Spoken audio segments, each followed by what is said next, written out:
listening to GUFON Radio with Rich Giordano.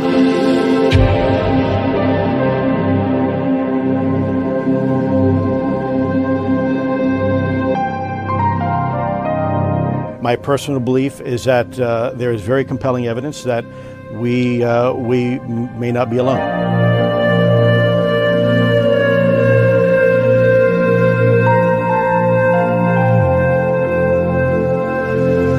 There has been and is an existing presence, an ET presence. It's not going to make a difference. It's not going to change reality.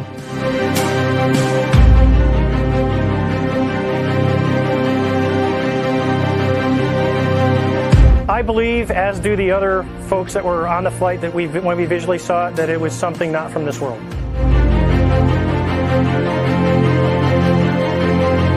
GUFON Radio.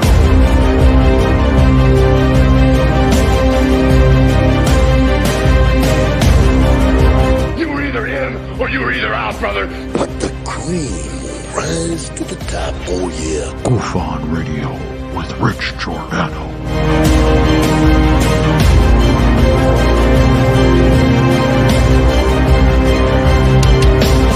I occasionally think how quickly our differences worldwide would vanish if we were facing an alien threat from outside this world.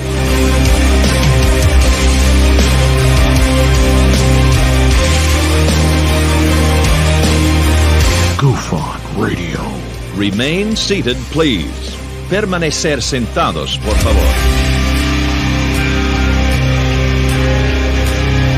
You're listening to GUFON Radio with Rich Giordano.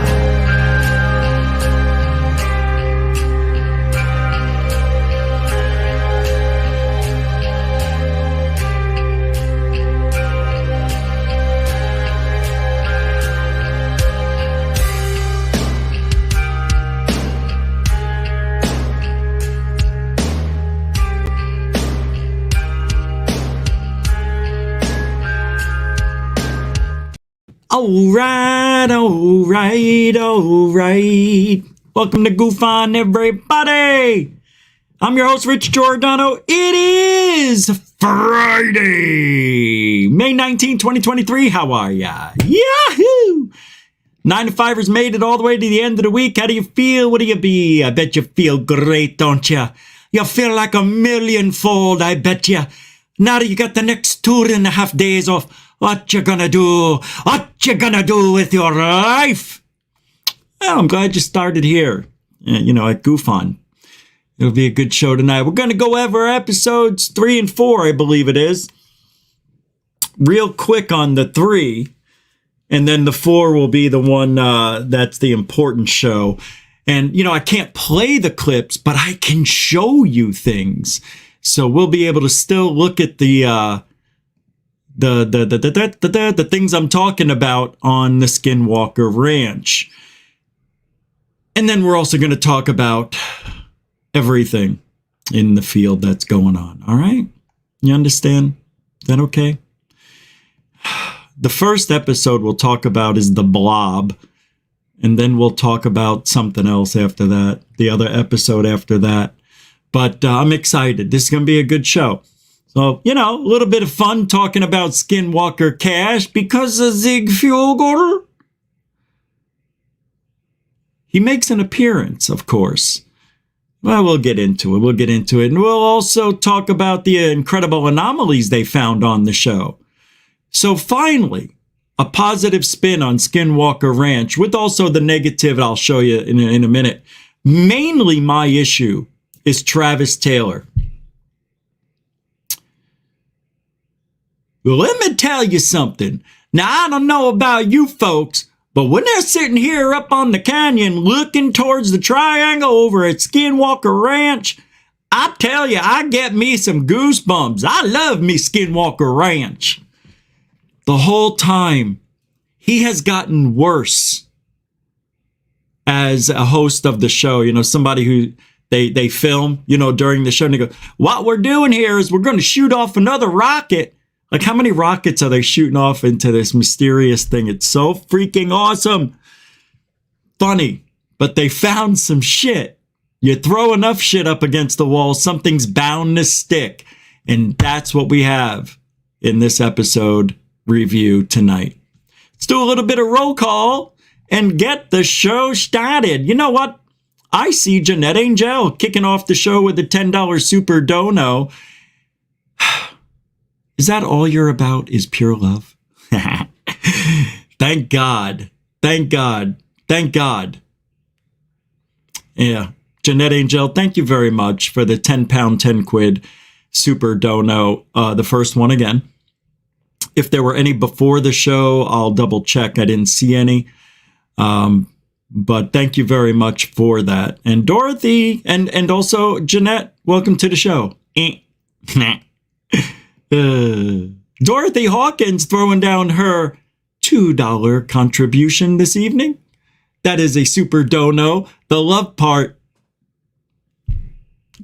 you can't put a price on it. You just can't. Thank you, Dorothy. Dorothy Hawkins, I appreciate it.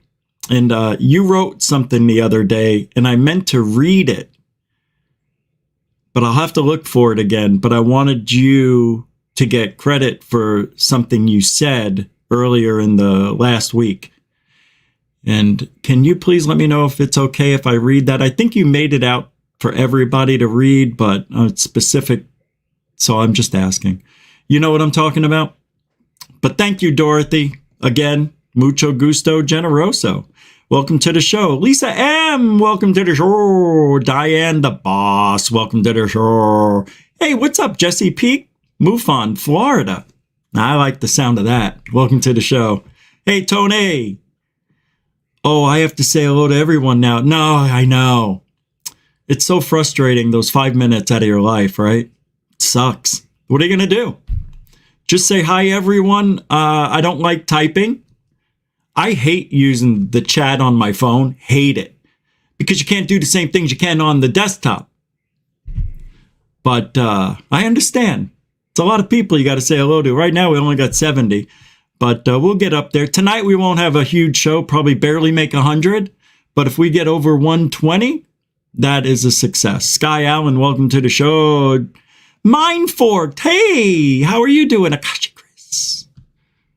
I'm very happy to see you here. Thank you. Really. Glenn Collins, hey, man. Things have been going good. I did throw up yesterday morning, but I was fine after that. It was just a one and done. It was just because I had chocolate the night before, and it wasn't a little. It was a lot of chocolate. I know, Dorothy, don't yell at me. I had to test. Zach Diecast Mont. Welcome to the show. Mont didn't come out. I think that happened yesterday too. Brookers, welcome to the show. Josie _UK. How are you today? Good to see you.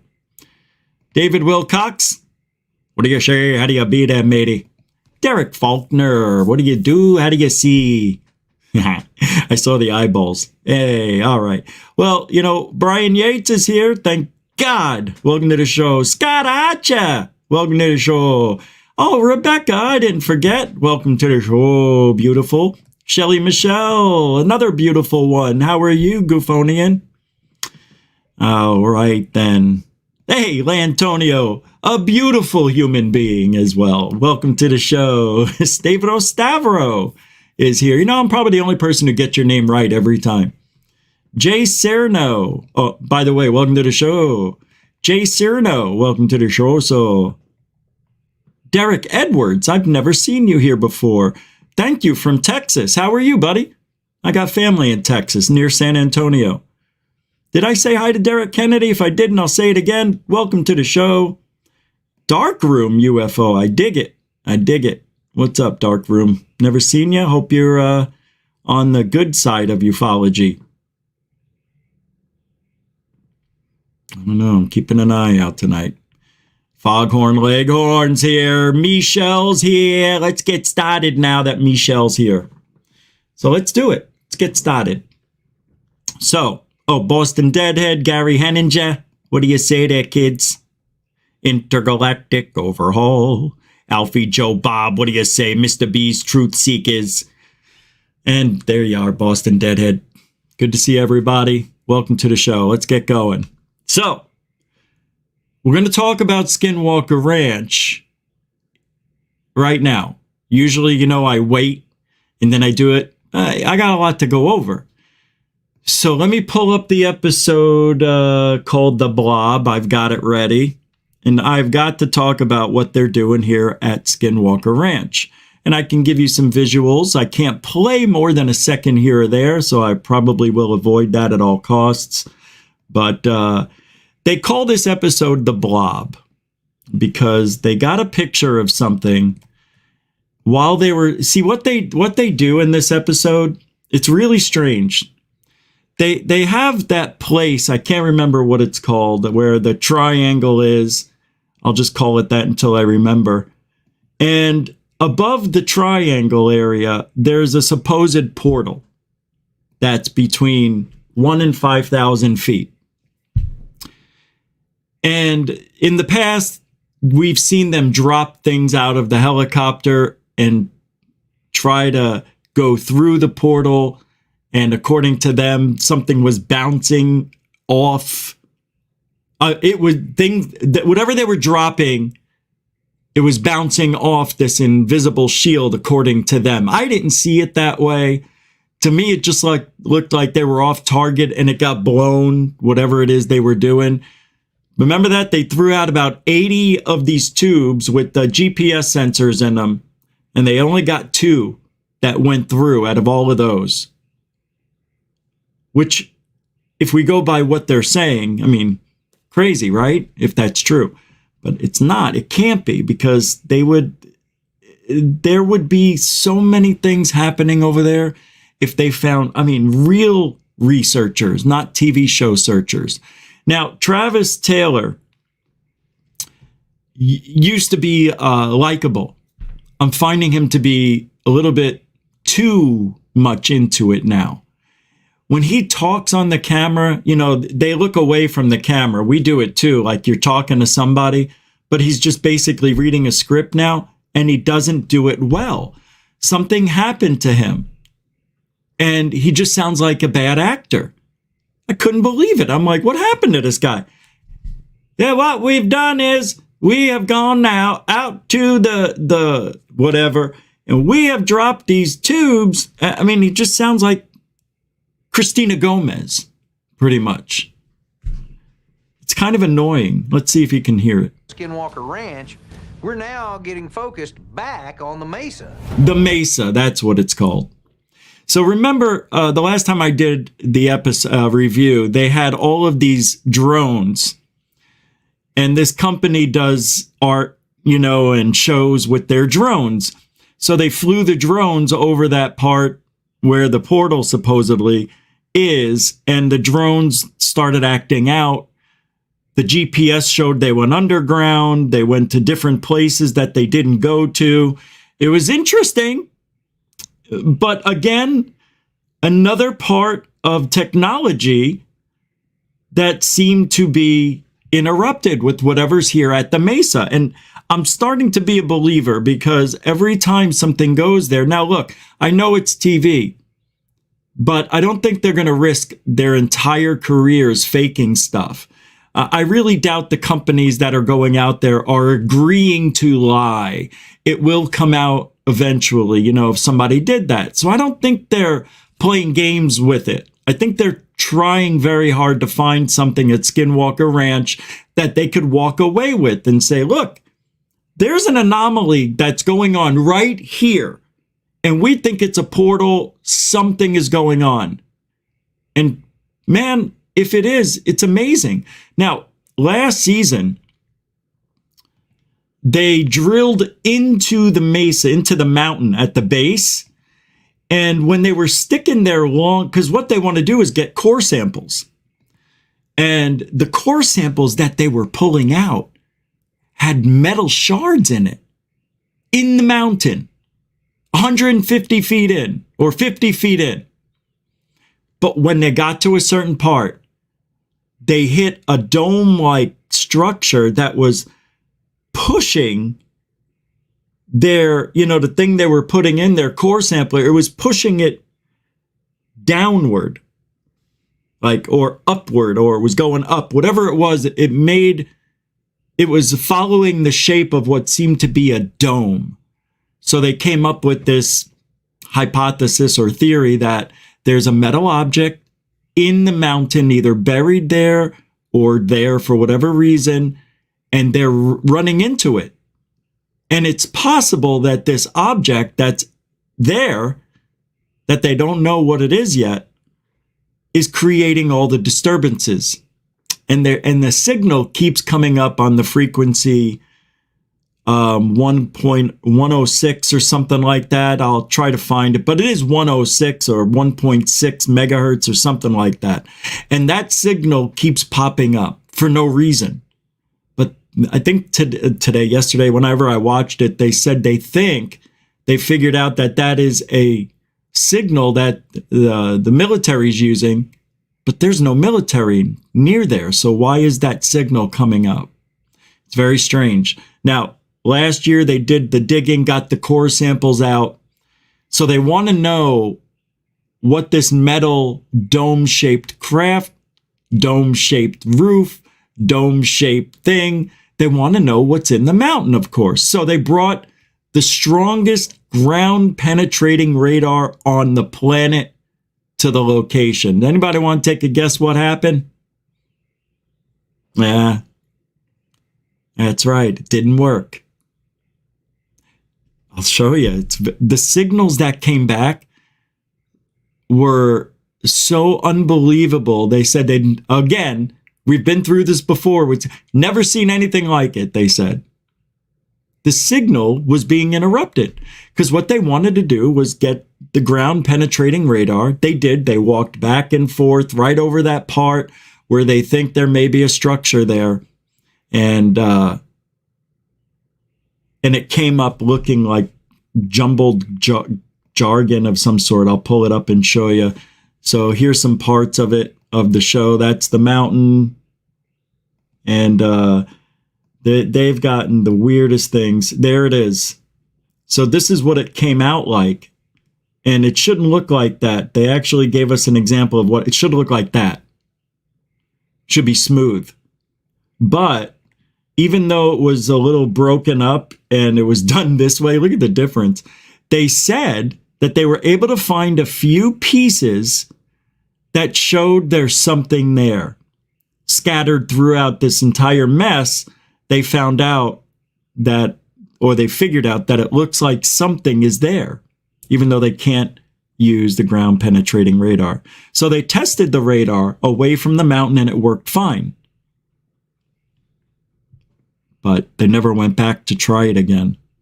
I don't know why. I don't know why they didn't try it one more time just to see, but they didn't. But that's weird anyway, if true.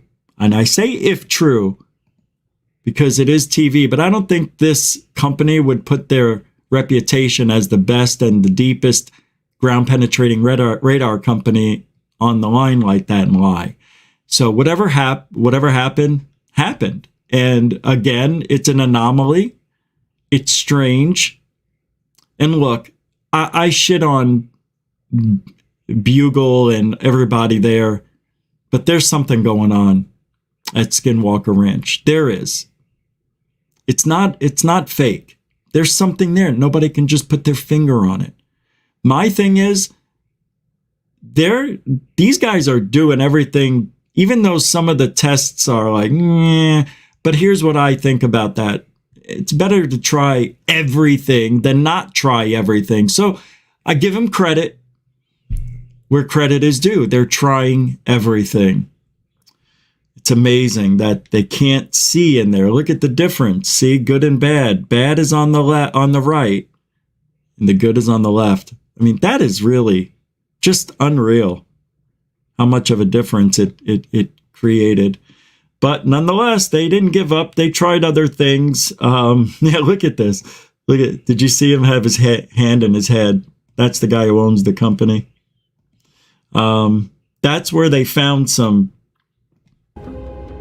So what that tells us are there's a series of discrete anomalies. So there are anomalies, but they're discrete. They show up a little bit. but nothing they can put their hands on and say, we know what's there. It's a dome, it's a circle, it's a boxcar. To the rumors that an alien base is buried in the mesa. But could there be a bunch of metal objects or tunnels of some kind in there? Well, let's go on and figure that out. They called this episode The Blob for a reason. And the reason is, what's that? Oh, a super chat? I'll get to super chats. Oh, it's just one? Bernie! Hey, Bernie Muro throwing down a $5 super dono. It's the most beautiful kind of super chat there is.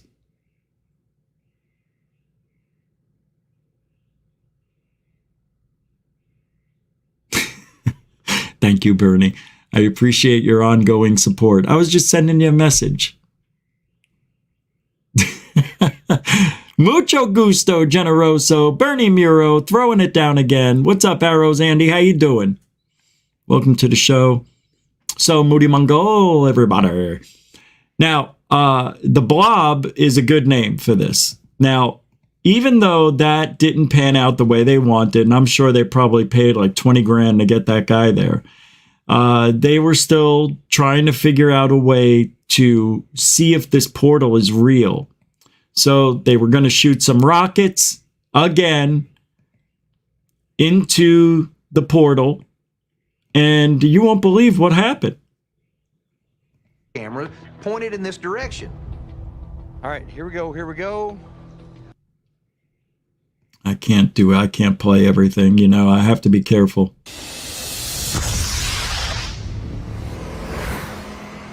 Hey, did you see that? Now, they're going to claim that the rocket was pushed off course.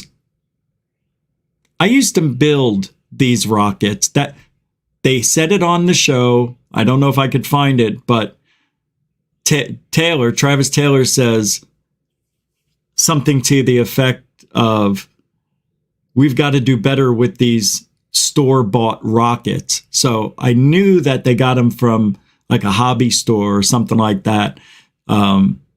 I used to build those. I used to have one that said it can go 1,000 feet, but it took pictures. What it did, it took one picture. You put the string, you tuck it into the rocket where the parachute deploys. But when it deploys the parachute, it takes the picture because it pulls the string. And believe it or not, it worked every time. It took a picture from 500, 1,000 feet up. Rocket was big. It was like a 4-foot rocket, man. That thing was awesome. And it was heavy for a rocket. It had the little camera on the top. And they were real innovative back then. That was in the early 80s, like 83. I was probably 13. Love those rockets. So I understand rockets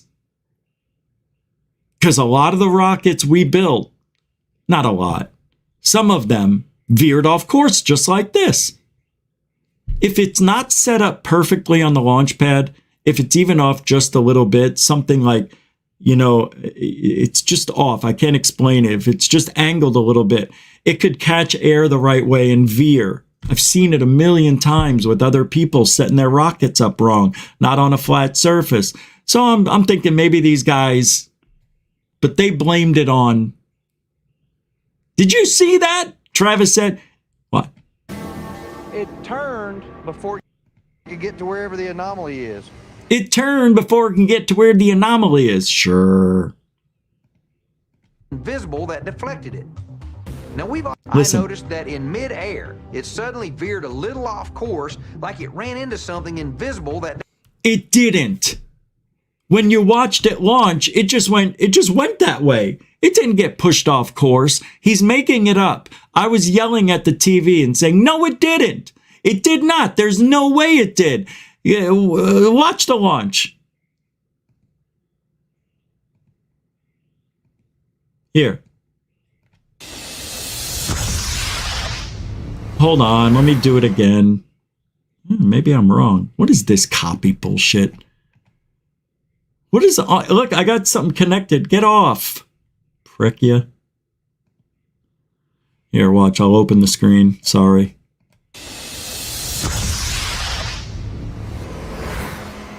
See, it was a gradual turn. It wasn't like it got pushed. It did turn, though. It did. I wouldn't be happy with that, but when you do high school type experiments, expect high school type results sometimes. Seriously, I applaud them for trying everything. But watch this. So they think they captured, and this is, I was yelling as loud as I could at one point. I almost stopped watching it because they were freaking out over an iridium flare satellite. And they kept saying, it ain't a satellite. It is a satellite. It didn't. And they're saying it turned. It didn't. It didn't turn on camera. See, that's what I don't like. I don't like when they do this. Because now they're going to say, like, I want the day, the time when they saw that iridium flare satellite. Because if we can look it up, because you know they record these last year probably, we could look it up and see if there wasn't a iridium flare satellite. They're different than regular satellites. An hour to 2 hours before sunrise or after sunset, these satellites with huge solar panels, there's not a lot of them left. There's only like 50 or 60 of these left in the solar system around the planet. But they reflect the sun's rays back down to Earth, and it looks like an object is powering up. And we see that and hear about it at the Gilliland Ranch. That's what they live on over there, are satellites. But check this out. Let's see. Eric, we got something moving right overhead of us right now. It's moving slightly northeast. It's orange, I have 1,000 of these on video. like a satellite. Do you see it? How can he say that it doesn't look like a satellite when that's all it looks like? Cameras. I'm going to try to track it. Unbelievable to me. I was yelling at the screen. You don't know. You can't say that. That's irresponsible as a leader in the community to say something like that. It really is. He's not even putting a question to it. He's later on, he says, there ain't no way that was a satellite. He says it. Eric, is there anything on the ADS-B? It would be going east-northeast, right? Thomas was right to have Eric check his automatic. As far out as 130 miles, Then, oh wait, that's not this episode. Now they're going to launch the third one, and watch this. They're going to launch their third rocket. Ready? Hold on. I'll open the screen up. 5, 4, 3. And can I say, I got to say this. Travis Taylor sucks so bad. He's one of those people that screams into their phone when it's right next to him. He's screaming into the walkie-talkie. And at one point, the other guy, Eric Bard, you could see him keeping it away from him because Travis is over-modulating because he's yelling, 5, 4, 3, just go 5, 4, and keep it away from you. People can hear you even though he's such a dork. He is such a dork. The biggest dork. I kept saying he's the dumbest smart guy in ufology. Him and Garry Nolan. 2, 1. Oh, we got a malfunction. Everybody watch out. So what happened is, because I can't keep playing these, the engine exploded. But what do you think that they blame it on? Right. Everything they do, it falls apart. They can't do anything right. Ever. There's failure. I've never had so much failure like these guys. Copy.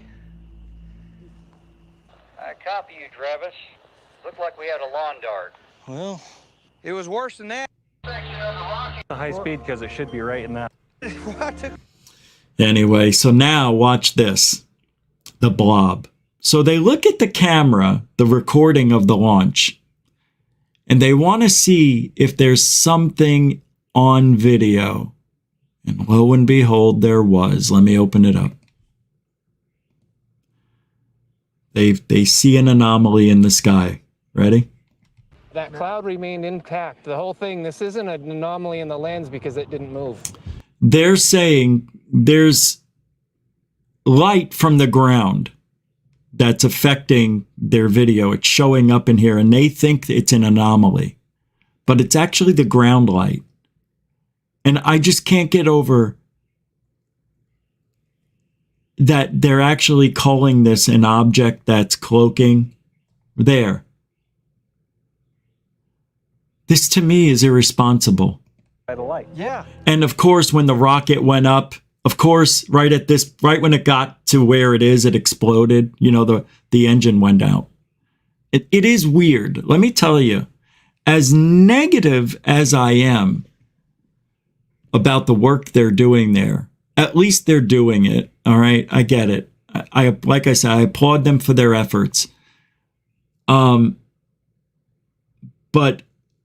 I am not 100% sure that is a light anomaly from the ground, like that truck that's right there.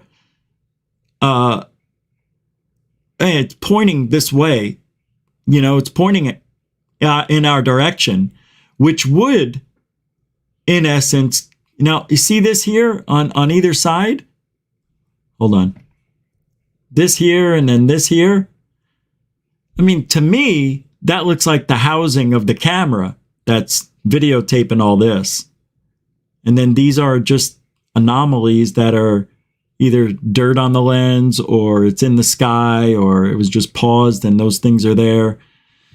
I don't know how they think they can call that the anomaly. There's not a cloud in the sky. There's not a cloud in the sky. And so what is... There's no doubt. No, not a cloud in the sky, except those wispy clouds right there. I get it. And then, look, it's almost there. Right there, it's like it hits right on something or zap or whatever. Yeah. So that's the blob they're talking about. That's the blob. A light anomaly in the camera. And then, of course, Uncle Fester comes along with his toupee. He reminds me of Uncle Fester. If you got rid of Zieg Fugel's hair, he would be Uncle Fester. I almost want to call him that. But there he is, the man himself. Zieg Fugel is there at the Skinwalker Ranch. So that's the blob. That's the excitement of that episode. Now, I didn't care for that episode because between the faulty stuff going on, the Iridium Flare satellite being called a UFO, and this thing that's on the lens that's most likely a light anomaly shining into the lens is being called the portal. So I'm a little confused on where they get the proof. A rocket veered to the left, another rocket went left, and the engine didn't make it. Okay. It's strange. And then the next episode will make up for it. Because it's a good episode. Episode 4. Let's go there. Let me pull it up. What does it put on the Watchers is what it's called. It's a good episode, The Watchers. I really enjoyed it. That's one of the few episodes on Skinwalker Ranch I enjoyed. They had legitimate evidence. I liked it. I didn't think they were bullshitting. Maybe they just had a good day or two for this episode. Whatever it is, it worked out. And they're calling this episode the Watchers because when they were shooting the rockets into the imaginary portal, a helicopter showed up. And I believe it was military, but didn't have any numbers on it or anything. I'm not sure about that. For some reason, I remember it like that. I don't know if I'll double check, but well, whatever it was a military looking helicopter. Now, they're questioning why would a helicopter, I mean, and you could see it was literally watching them and watching them from a distance. Hold on. But I didn't buy it for one effing minute. It was staged. they gave a little bit of their secret away at Skinwalker Ranch, the last episode. Not really a secret, but they blew it. They blew the helicopter scam. That's bullshit. I think they're lying. Why? Did you know Brandon Fugel's brother flies helicopters? Has his own helicopter? What are the odds that somebody in a helicopter acted like they were spying at Skinwalker Cache? Give me a break. It sat and watched them for about 4 minutes in the distance or something like that. You know, so you could get your binoculars and try to see. You wouldn't see who it was, though. But anyway, that was just a portion of the episode. Let's get into it a little bit more. Let me pull it up here. So previously, we know about the rocket launches. We know about the things and all that, and everything else that's going on. The ground penetrating radar didn't work. Nothing works over there at Skinwalker Ranch. How are they supposed to get evidence without anything working? Well, they swear that there's something in the sky. Not one person mentioned that the blob could be a light anomaly. Not one person mentioned it. Didn't even bring it up, which was weird. It's like not even one person said, could it be our lights? You know, because that's usually what it is. But they swear that that portal is real. And they've got all the evidence from, then they're pointing at the Iridium Flare satellite. Oh my gosh, it disappeared. Can you replay that? Could this oh no, this is a different one. Just 31 feet high be the anomaly that we've been trying to pinpoint at the triangle for the last 4 years? Yeah. See how he acts? It's just weird. He's just not, he's not being natural. He's trying. He used to just come on and talk. And now he's coming on and reading. Well, more obviously anyway. No, I don't like Travis. And I don't care to have a friendship with him ever. Because he's a government shill. He works for the government. Everything about Travis, look at that smugness. Everything about Travis Taylor, Garry Nolan, even Jeremy Corbell is all pushed on us through the powers that be. They got a narrative. But this is interesting. Watch this. That's the instant of explosion, apparently. Look at this. There's some strange light anomaly that came out of the rocket when it started to explode. Look at that cone-shaped thing. Right. What's interesting, go back one step, Burdette. That flare is gone. There's a flare right here, right? You see what I mean, guys? It's such a weird episode. They're not faking anything. You know what I mean? Now look at this. So you're talking about this right here? You can see it. Right Look at that. Right there. Look, and this object showed up for one frame on the ground in a tree, like as this rocket. Look at this. It is strange. But you see, I think it's the camera. I think all this has to do with the cameras. I don't think they're running into a shielded part in the sky at all. That. I think they're dismissing it on purpose. Dismissing the light anomaly into the camera. Maybe I'm wrong. I don't know. But I like the episode because now, even though they did the ground penetrating radar, what they're going to do is bring the tractor in and dig right where the weird anomaly should be. But guess what happened?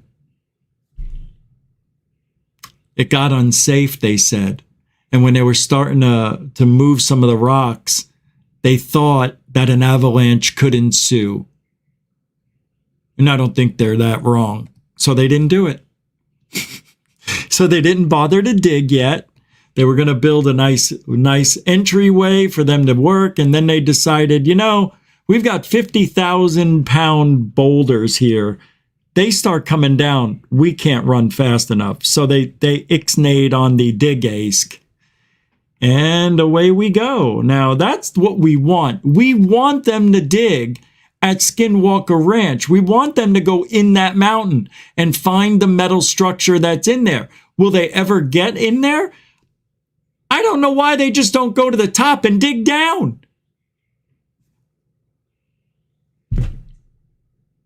If there's a dome-shaped thing in there, stick something down from above in it. Unless they did and I missed it.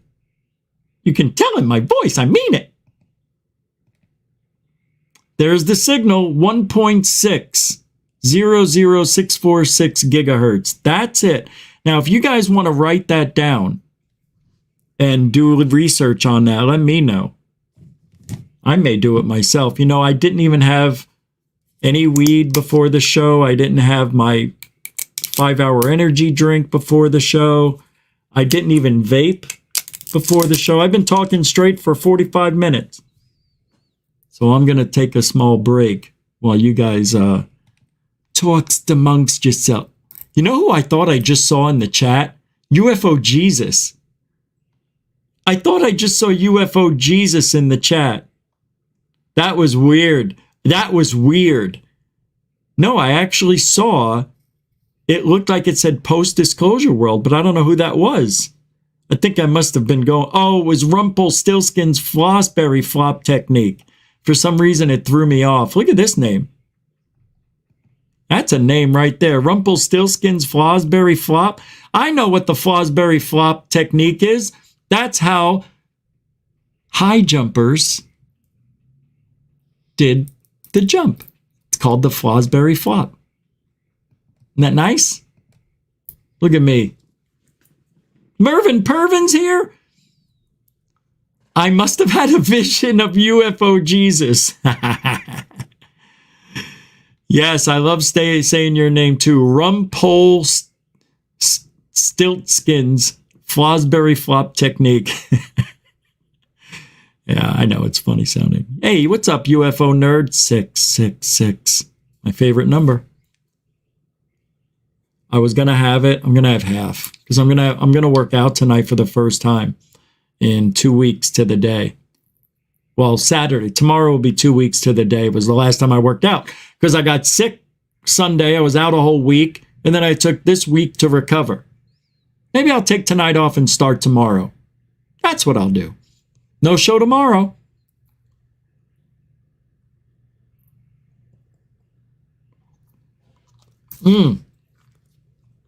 Now wait. Now we smoke. Hold on. I don't want to do this on air. On air. What's up, D's house? Hold on a second. Deet, deet, deet, deet, deet, deet, deet.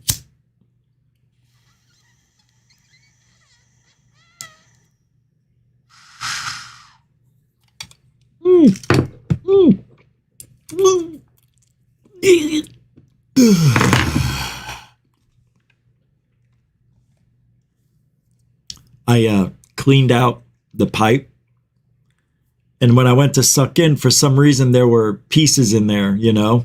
I know you smokers know that. All right, let's go. Part 2 of the show. Sniff. That wasn't my bag back in the day, baby, but damn. I would love to. Tim Freestone's here. What's up, Marvelous Marvin? All right, back to the show. So the signal popped up. There it is, 1.600646 gigahertz. All right. And 34.6 decibels, fuck's sake. That's what DBFS is.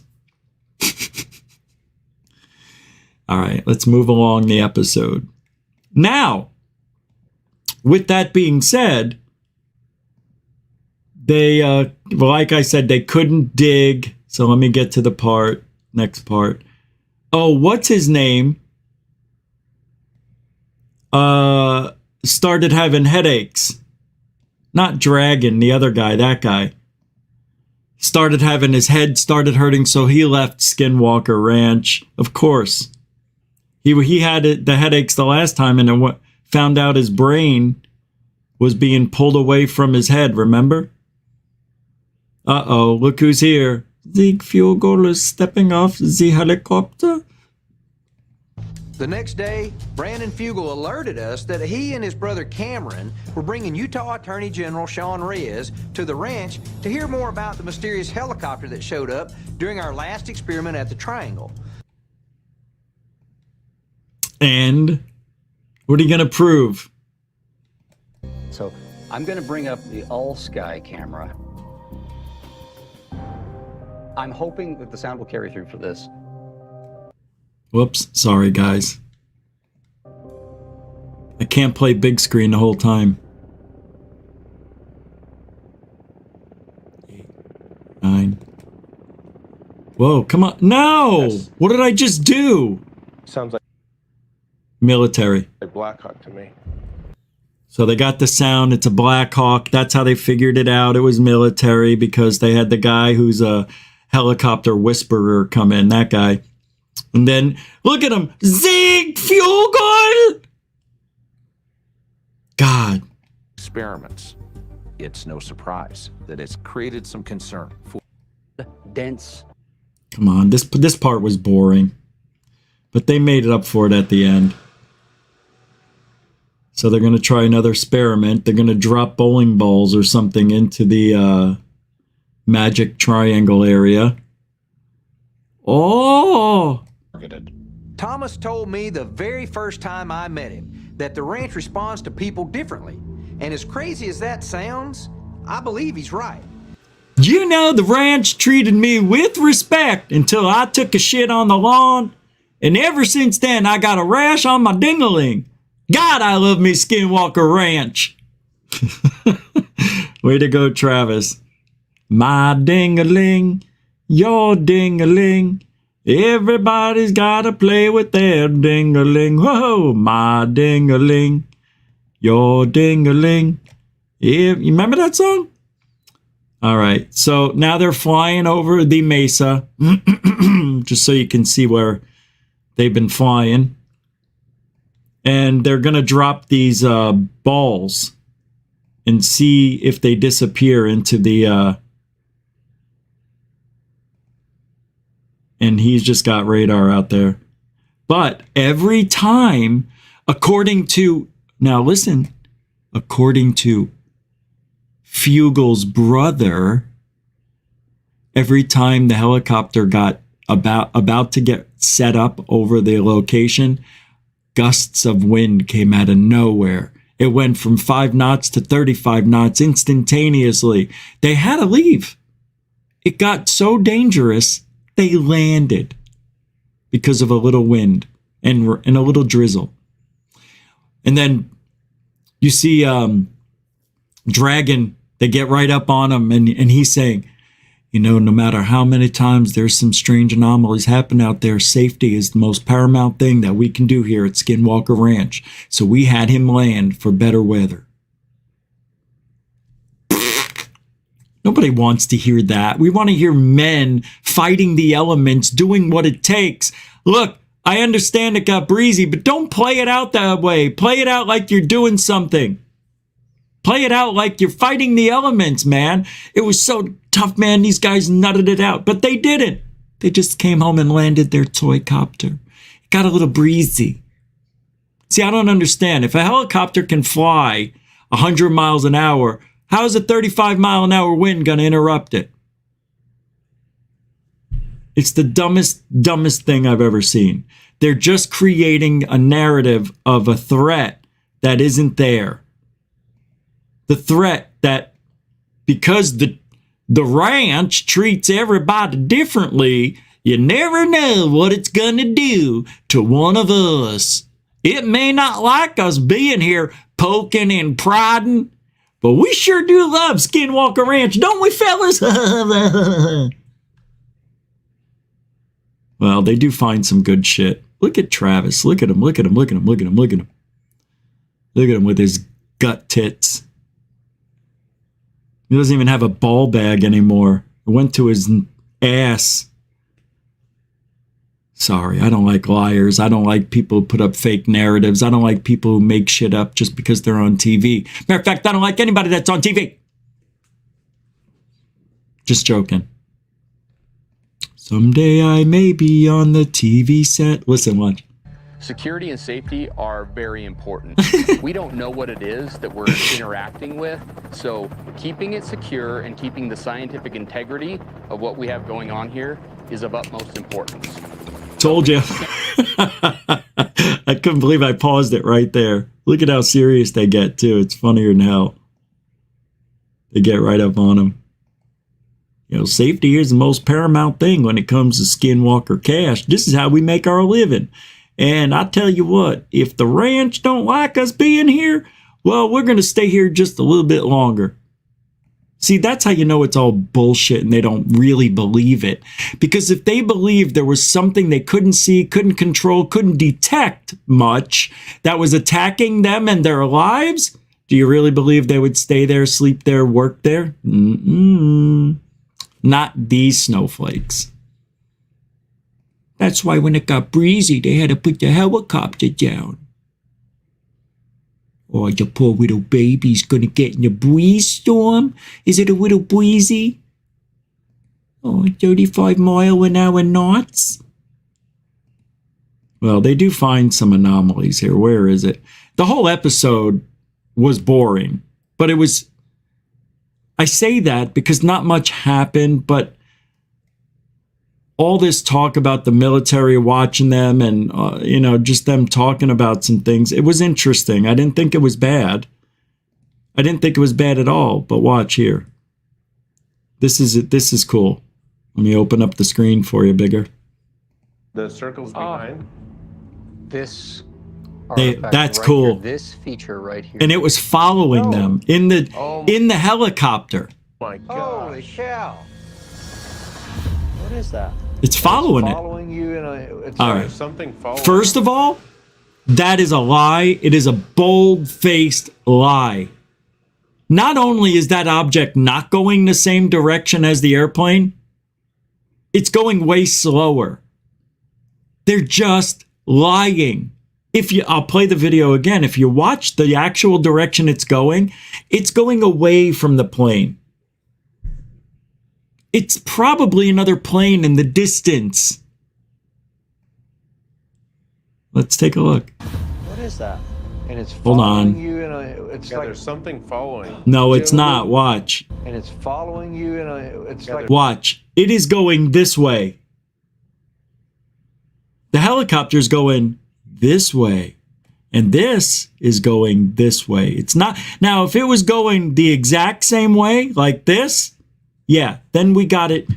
But it's not even going the same speed. For them to say it's following it is a bold-faced lie. And I hate when people do that. Watch. You be the judge. Last time I'm going to play it. What is that? And it's following you in a... It's like... There's something following. Unbelievable bullshit. Unbelievable. Unreal. That's all they show. They don't show any more than that. Unbelievable. When I said they've got some evidence, this is what I was talking about. Watch this. A little closer, maybe?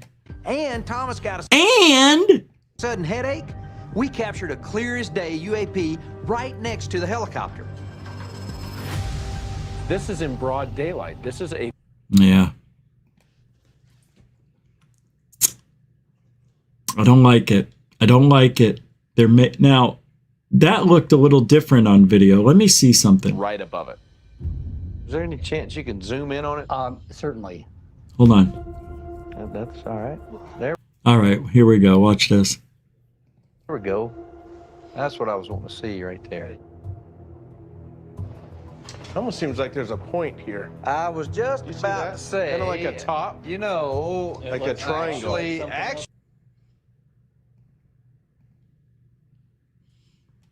Maybe a hemisphere that this could... Okay, first of all, you see this around it? You see this box? I don't understand why it's this way, but it is. But this has nothing to do with anything other than it's just pixelating. Capiche? It's just pixelating. There's no force field around this thing. Most likely, this is just a balloon. But this is the evidence that they get and show us from Skinwalker Ranch. It's something, but we'll never know what it is. And you can't. And is that called a UFO? You know, it is, but because it's so small and it's weak, it's not, I wouldn't brag about it. I would post it though. There's nothing wrong with it. It's something. If I was to say it was a balloon, it would have to be a weather balloon. It could be. But they didn't do any research like that. And found they didn't call around to find out if there were any balloons launched. But it's a good little anomaly. It really is. I just can't play too much more of it. But 2 weeks ago, let's see what this is. Just 2 right. weeks ago, we captured images of a UAP at night during our drone experiment that looked Okay, first of all, very similar. he's saying it looks just like the one that the pilot captured. And you know how I feel about this. This is not an object. This is the reflection of the flash on the iPhone. And I've proven it before when I had the iPhone 6. But let me show you. It's the white thing right here. It looks just like it. I wish I can get you a better focus on it, but I can't. But it looks just like it. That little flash. It's the flash. It's the light that you use, flashlight. That's what this object is on the right. It was reflected in the window of the F-18. Anyway, they're trying to, it doesn't even look like it. It's not even close. It's just got a roundish shape.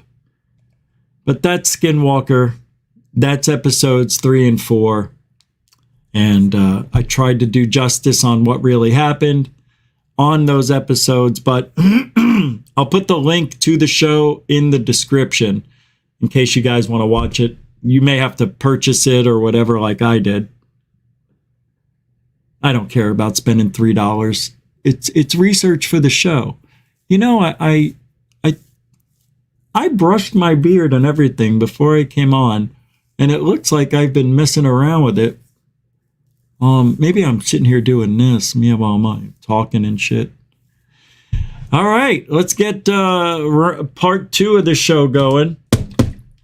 We've got a lot of stuff to talk about, a lot of strange and interesting activity among the community, interesting conversations, some video clips and whatnot. And if you want to help support the show, GUFON is a supported stream because of you. We're here. We are the only show that does what we do here. Think about it. So you're seeing nothing. It's just me. But you get your news here daily. Anyway, all the links are in the show description if you want to help or even join GUFON. It's Super Chat, Super Sticker, PayPal, Cash App. You know what to do. You guys are professionals at YouTube. I don't know if I think I played this clip, but it's Christopher Mellon saying that the best explanation for the Tic Tac Nimitz encounter is probably aliens. Wow. I don't know if I played this yesterday. I think I did, but I want to play it again just in case, because I don't remember what he said. But this is only a minute. So it was not new. Hold on. Mellon says he was advising U.S. Navy intelligence when he first heard about it. At least the sound quality's good. That thing was not made by man. I mean, they've said that, the squadron commander. He saw it in broad daylight at very close range. This thing has no wings, it has no exhaust, it has no air inlet. You say you were flawed. Were you flawed? Wait! Is he talking about David Fravor? Oh shit, I didn't even notice. Chris Rogers, 20 minutes ago, threw down, the word he's looking for is a gush. Chris Rogers. That had to be Travis Taylor. Maybe it was me. Thank you for the £2, £2. Sorry, man. I didn't see it popping up while I'm doing the show. I'm sorry, but I'm glad that StreamYard now, anytime somebody joins GUFON or becomes a member, whatever, or puts a super chat up, they grab it for me and put it aside. So I like that they do that because I was like, wow, I didn't see it. So thank you for that, Chris. Sorry it took me so long to get back with it. Mucho gusto generoso? I thought so. Thanks, man. Rebecca, gush all over Streetwalker Ranch. I mean, Skinwalker Ranch. Emojis. $5. Thank you so much. I have to do that. I appreciate it. I really do, Rebecca. Rebecca's been around for a minute. She's a true supporter of the show. Mucho gusto generoso. I'm just seeing if anybody PayPal. No.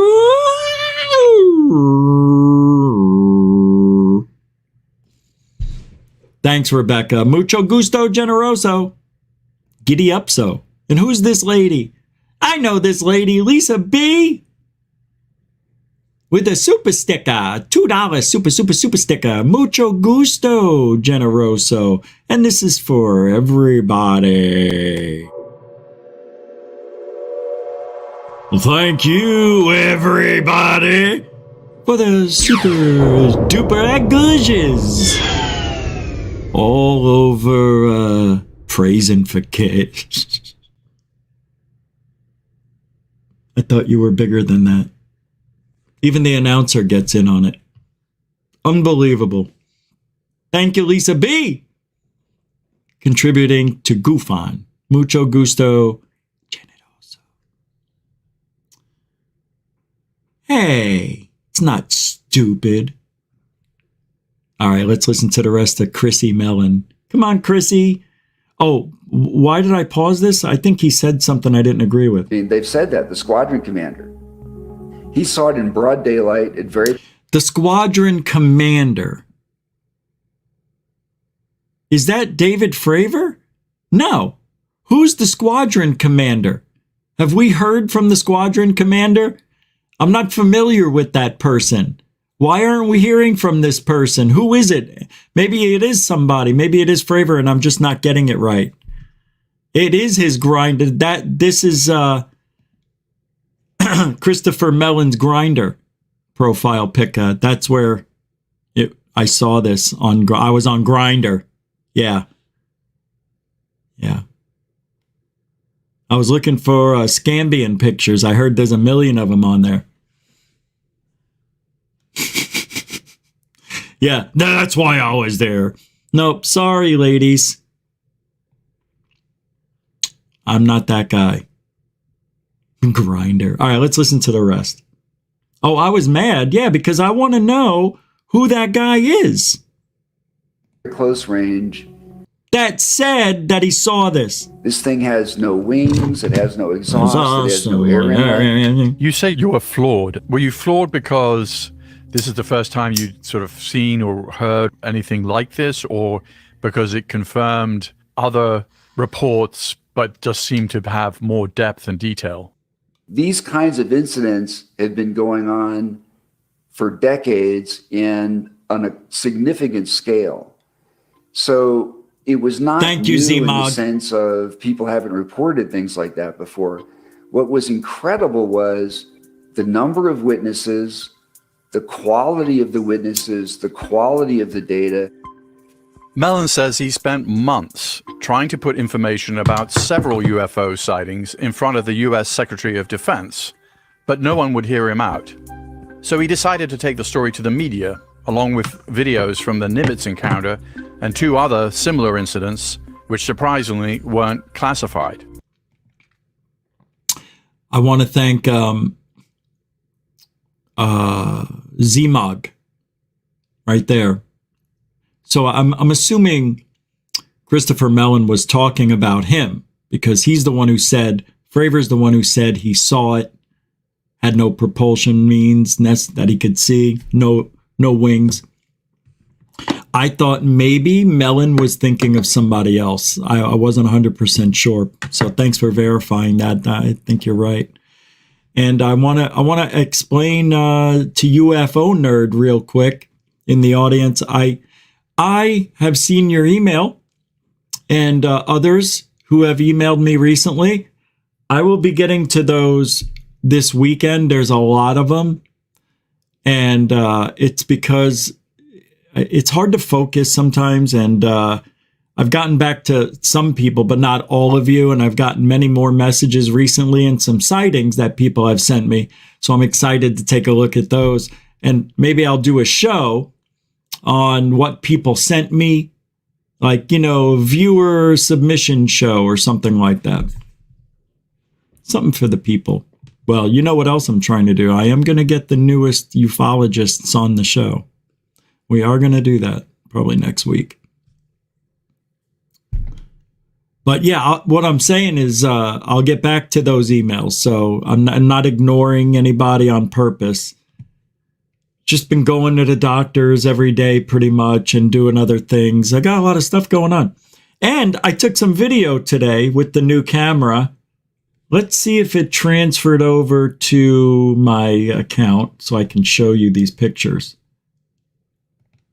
These videos. No, it didn't show up yet. So tomorrow I'll have some video with my new camera. It is unbelievable, this camera on the Ultra 23. It's unreal. Unreal. I was showing my parents and wow, that is unbelievable, Richie. I don't know if she's just giving me the old, hey, you got a new phone, I'm happy for you, kid type of, but they did seem interested. It is a cool camera. I could shake it like this. I was driving while I was on a bumpy road, can't even see a bump. You can see the car, but there's no motion of the camera. It's truly amazing, this camera. And I didn't really like the color.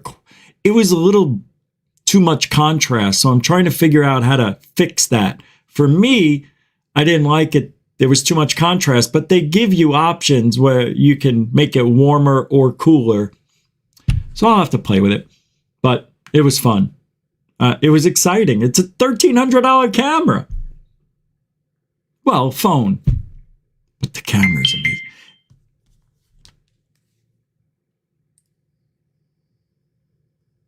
Hold on. That was specific to somebody. Yeah. Oh, wait a minute. What? Don't forget, you still have to activate your Apple TV Plus. I don't have that. And then this came in. Oh, now it showed up. Dude. Andrew.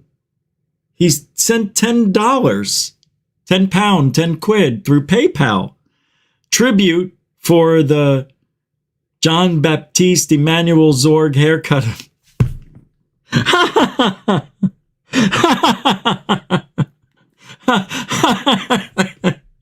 That's clever. Emmanuel Zorg. John Baptiste Emmanuel Zorg haircut appeal. That was worth it, man. Thank you for that. That's freaking awesome. You can't. That haircut is the worst haircut, I would say, in ufology, but I think ever. I'm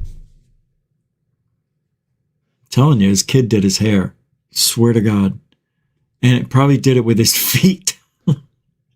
Oh, you know what? Let's do it. It is time for Into Thin Air. What am I doing? I'm forgetting my friend. He put up a new video. Let's go check out I2TA. Brand new. Whoa. Yeah, there's 2 new videos, but I'm just going to play the most recent. Bear with me. In 7. No. I blew it already. It's over. 6, 5, 4, 3, 2.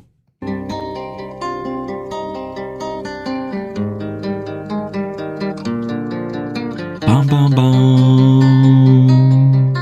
All right, everybody, welcome back. It is May 19th, 2023, and apparently that 7.7/8.0 earthquake that struck near the Loyalty Islands and New Caledonia did in fact cause a small tsunami. Parts of that tsunami even hit New Zealand and some of the smaller islands near New Caledonia, Fiji, and more areas within the vicinity of the epicenter of that quake. Now, luckily, as you can see on your screen, there was no reported damage or anything like that. It was small enough to where it was not that significant. But the fact that we finally have had an earthquake that caused a tsunami during this time of high solar activity that we've been talking about for weeks now might just be showing us signs of what's to come. You are also looking at the activated tsunami buoys that were triggered by this earthquake. And take a look at the one to the northwest of Australia. I'm curious about how that buoy was triggered, but nonetheless it was, and you see it, there it is. We're going to be getting into a little bit more of that solar activity in just a minute, but take a look at this article just a few hours ago, an earthquake in New York. This was quite literally miles from where I was born, just north of Yonkers. A 2.2 earthquake reported that many people felt. In fact, surprisingly enough, they actually did post this one on the USGS. I was very surprised to actually see this earthquake here. But here you go, Hastings on the Hudson. This is in Westchester County, New York, my old stomping grounds. And the reason for the amount of... This is amazing.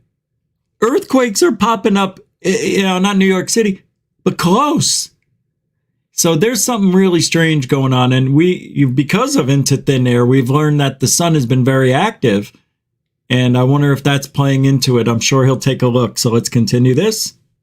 Of people that felt this is because of how shallow it was, 10.3 kilometers. So that's just a few miles deep. And if I zoom in a little more here, you could see it is right next to the Hudson River. And what's even more a little odd is that this took place at a place called Xavier's Mansion. It's owned by the county and is currently undergoing a $5 million renovation. It used to be a big tobacco mansion, but to see an earthquake right here alongside the Hudson River is definitely super rare. Very cool. In fact, I want to use Google Earth so we can get way down inside there because I want to show you guys this area. It's pretty interesting how this took place in this actual property here. You can see the mansion back here, and it took place right in this yard with a big X in it. So I just find it interesting that it's undergoing a $5 million renovation and that it just so happened to take place in this particular... Come on. Are you kidding me? Nuh-uh. Come on. Wow. It's just X marks the spot.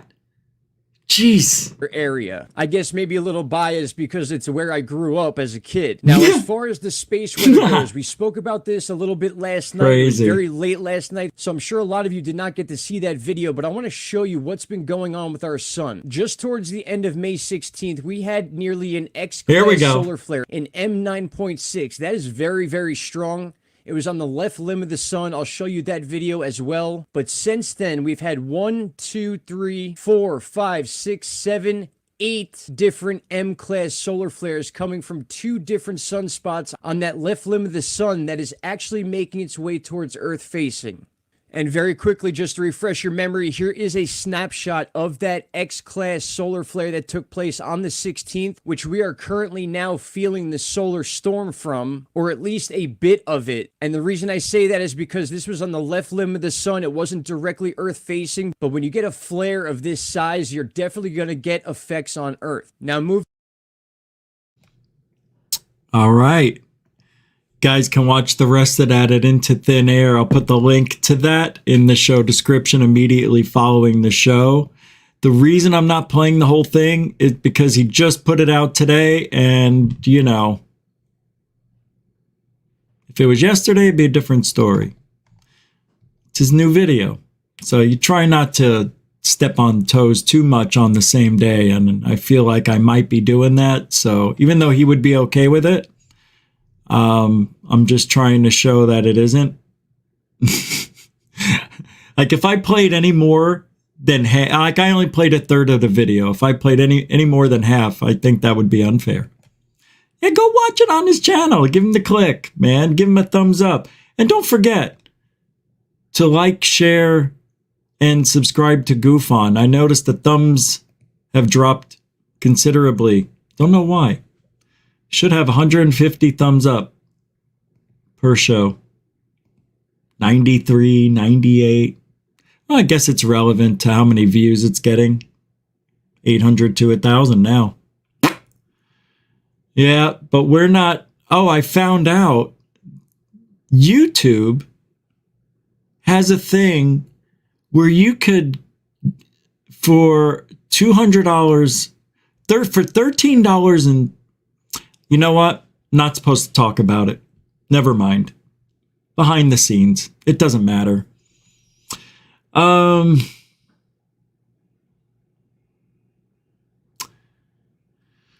This was in the last 7 years.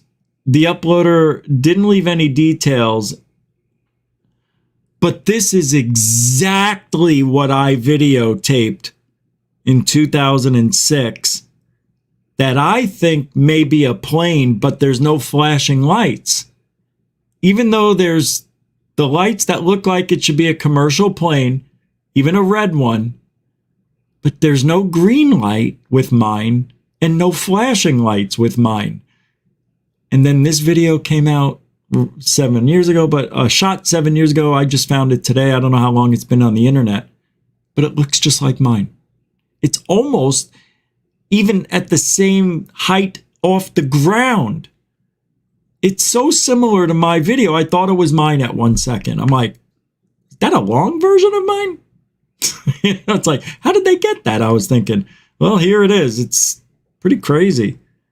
But I think this is an airplane. I think I have an airplane, but people in the know tell me I didn't capture an airplane. I actually captured a TR-3B. Couldn't hear it, and it was close enough. You should have. Same with this. Check it out.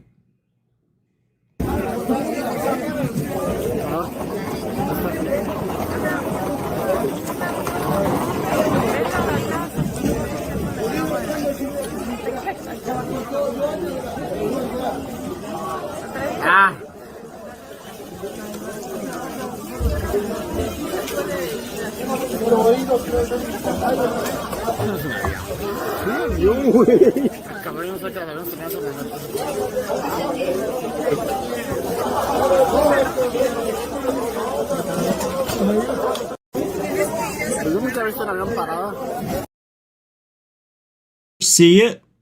So when you first see it, the plane is seemingly taking off. That's what I think's happening.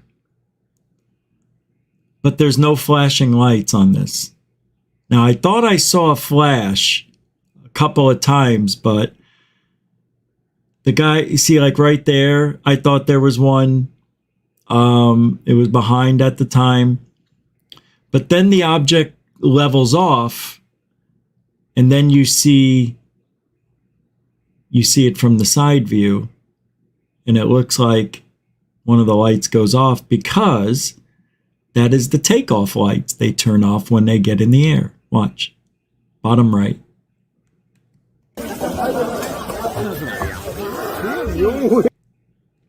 Here's interesting. Looks like two lights. It's not red there, but I think that's the camera adjusting at night. And that just turned off. So those were the takeoff lights. So now you're left with this one, that wing, and this wing, and some light in the middle. It's weird, but I think that's what we're looking at.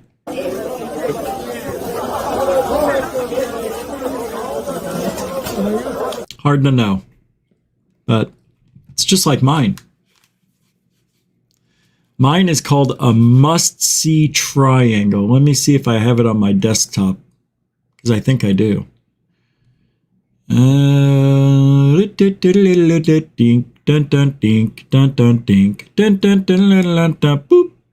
Let me see.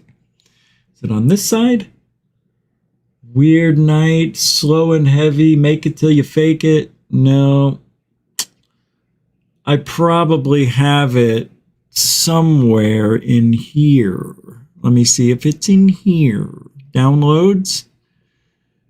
I bet I find it. Yeah, I'm going to show you because it's fun.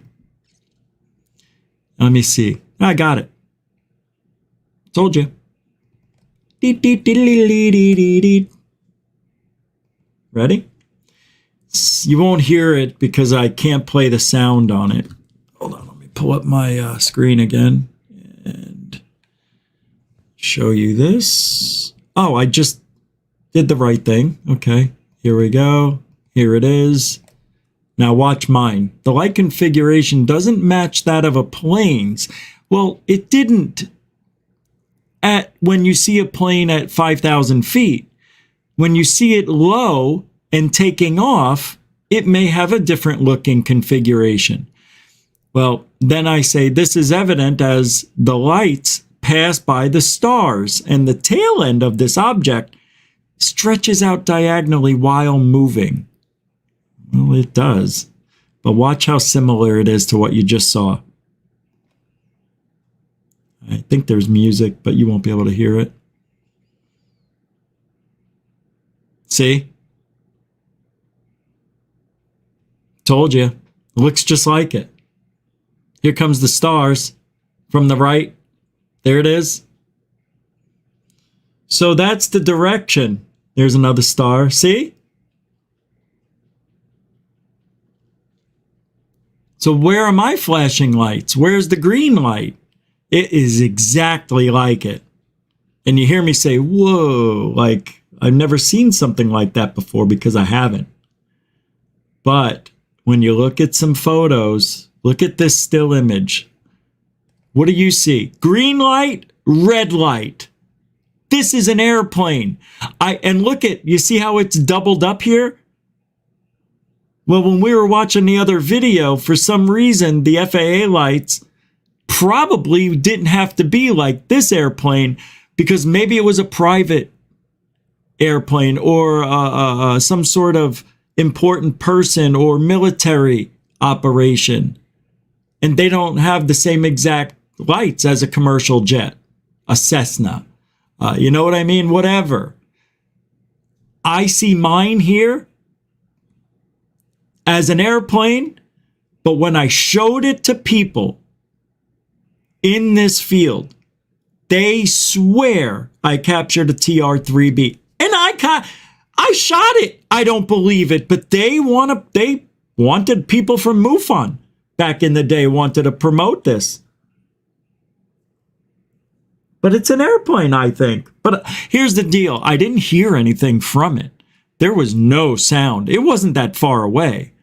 And the reason I taped it because I've never seen lights like this before. So maybe I did capture something. Maybe it is a TR-3B, but I just showed you the green and red lights. So how can we be wrong and not say that's an airplane? Because to me, if this was somebody else's video, I would say it's an airplane. And that's the problem we have in this field, is that people want to believe whatever they want to believe, no matter what the evidence shows them. It's a problem. And that video, that video proved to me, only a year and a half in this field, that people really don't care about the truth. They care about if it looks good enough to talk about. They just want to have the conversation. They want people to believe what they believe. And what they believe are false, made up, untrustworthy. Whitley Strieber, Christopher Bledsoe, Travis Walton. And the list goes on and on. No matter how good the evidence is at this point in 2023, nobody convince anybody of anything anymore. People think they know everything when they know very little. I can't say they don't know anything, Because a lot of these people are smart. A lot of you are very, very smart people, smarter than me. But you just didn't do the research, and you think you know what you're talking about, but you really don't. When it comes to objects on videos. That's what I'm talking about. Sorry, I wasn't clear at all. But that's what I'm talking about when it comes to analyzing videos. Even my own video, where I, Rich Giordano, say, I believe that's a plane. And everybody else, I mean, it's my own video, and everybody else that I talked to and showed that. So then I was wondering, they want me to look like an ass. They want me to say that's not an airplane, even though they know it is too. But they're trying to ruin me. They want, because let me tell you why. At that time, I had better videos. The fleet video, the humanoid video, and a lot of crazy stuff. But this video, they wanted me to put out more than all the others combined. All the other ones, they kept saying airplane, balloon. And I'm like, you're crazy.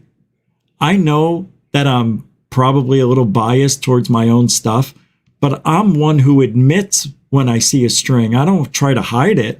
And what you're saying is that that's a balloon without having any evidence to back it up. It doesn't even move like a balloon.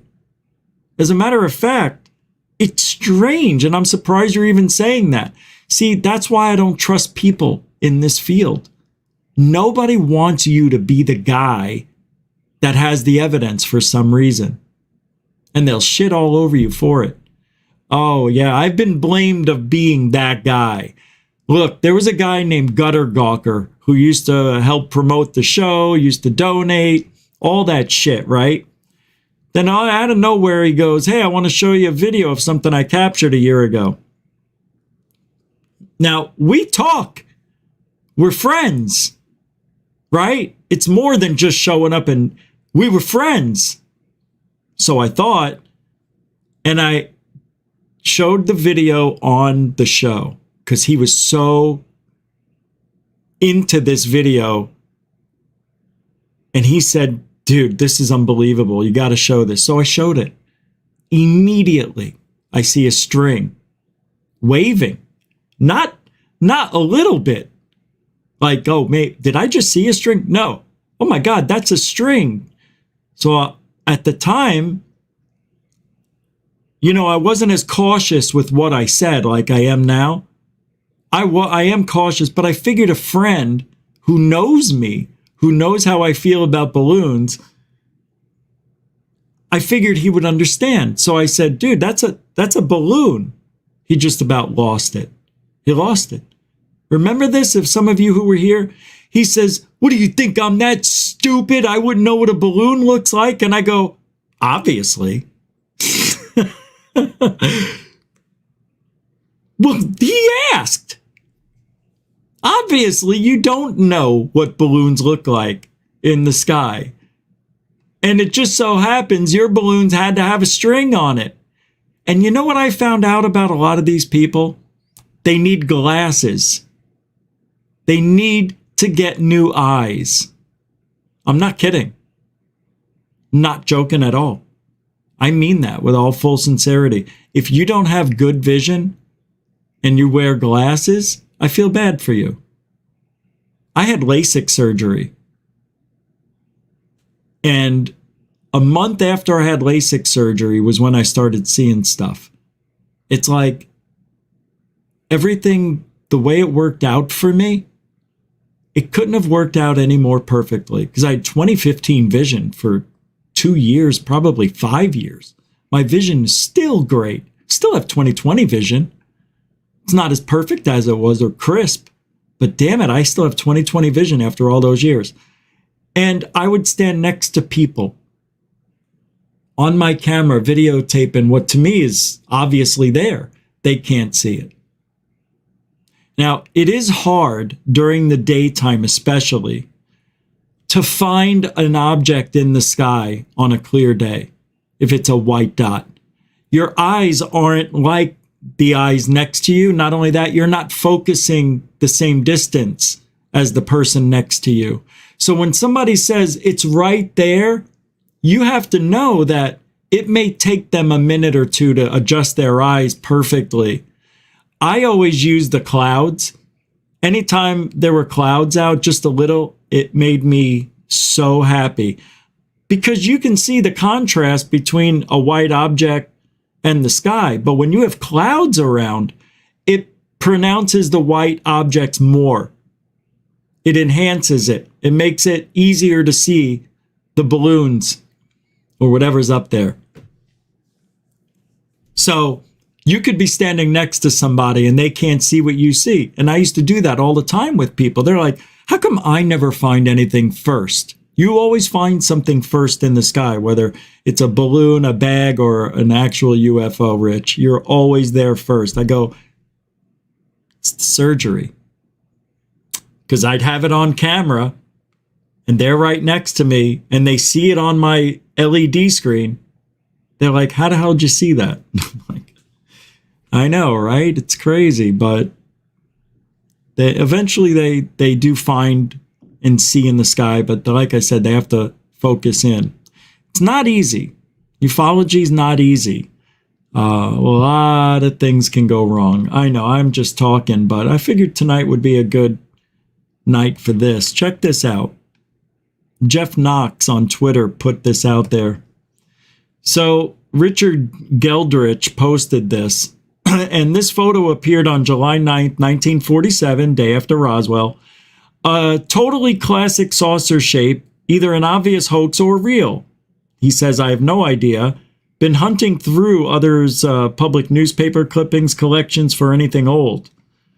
Well, apparently he hoaxed it with a dinner plate. It's included in another hoax article about a trip on a flying saucer. So that's funny. We were just talking about how to spot things in the sky. And then people like this, even back in 47, started doing the hoaxes. It says after 3 days of reading story after story about flying saucers, because Roswell happened the day before, or 2 days before, Wilmer Simmons, Telegraph editor of the Argus Leader, who is normally a quiet, sane individual, went berserk. He grabbed his camera and ran out of the building, shrieking at the top of his voice. He rushed to the east tent, and it's covered up. Interesting. Oh, wait. Nah, I thought maybe it would be there. It's a battle. We have a battle amongst us every day in this field. If it's not battling and the actual hoaxers, it's battling our haters who don't like the truth. Doesn't make sense. Why would you not like the truth? Your truth's a lie. All right, I put this up. This I got to talk about, because this made me mad. Jamie K on Twitter posted this and says, if you're one of those that puts the likes of Green Street and Mick West on a pedestal, then remember that they don't have a clue about what's happening. Just opinions to fit their narrative. Nolan, on the other hand, is a scientist of the highest caliber with much to lose if he's wrong. So I put absolutely wrong. Mick West and Green Street do wonderful work.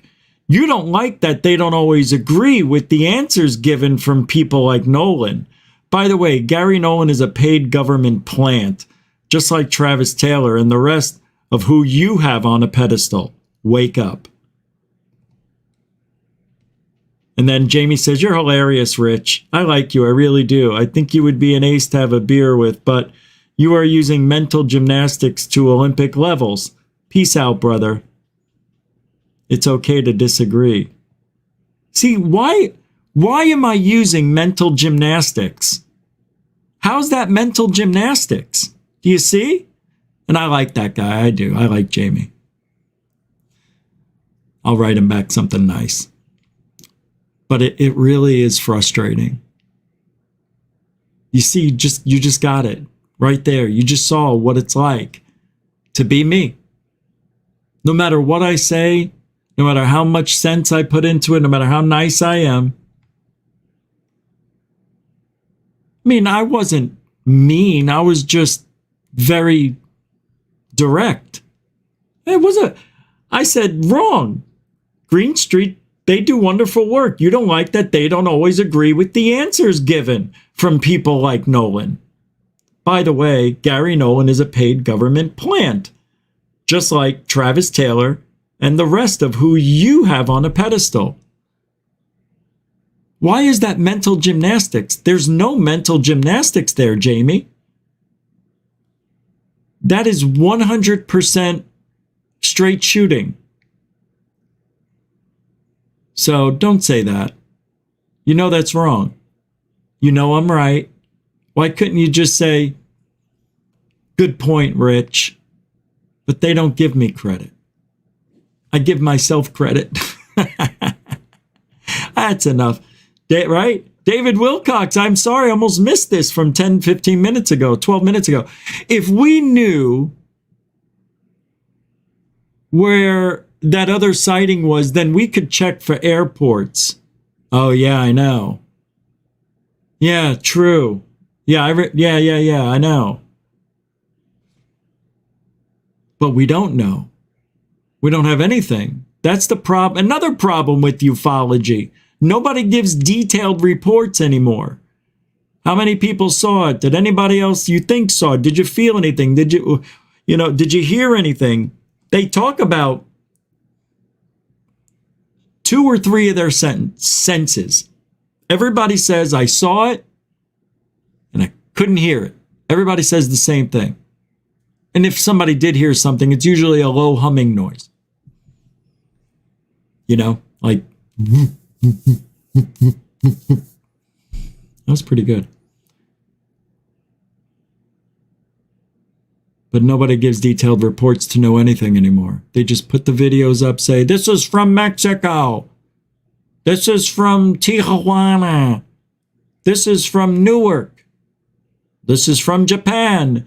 Like, longitude, latitude, please. You need everything. The weather. I gotta know if it was foggy, how cold it was. Man. Pfft. Hey, thanks, David Wilcox. A continuing supporter of GUFON. And $1 more than the average $10 yellow. Thank you for the Canadian coin. I appreciate it, brother. Mucho gusto, Generoso, a continuing supporter of GUFON. Who's in here? John Griffin's here. What's up, John? Mick, raging against the machine. What is up, guys? How you guys doing? Thanks for hanging out for a minute. Yeah, I'm just talking, about these people on that side of ufology. They get so angry when anybody makes sense against what they think is evidence. So let's say Travis Taylor came out and he said, now I looked at that video and I can tell you without a shadow of a doubt that there is a real UFO, and I don't mean man-made. How can you say that? That is a huge statement to make with fuzzy, grainy video. And the reason I can say fuzzy, grainy video, because that's all we ever see. Well, not necessarily.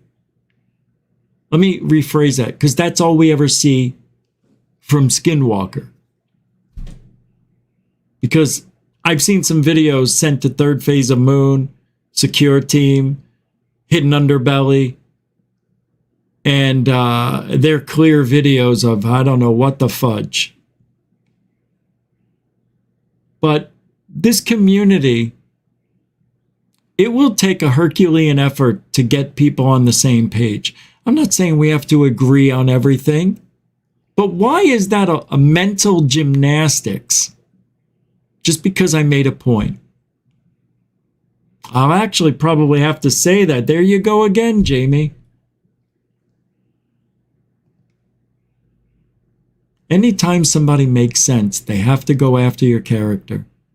Somehow, some way, make you sound like you're a snake oil salesman. Oh, way to go, Rich. You know, I really like you, Rich, but you're a bullshitter. I like the way you put the niceties with it. No, really, I appreciate that. To a point. But I like the guy. So, I don't hate a lot of people. I just hate 3 people. Like, truly hate.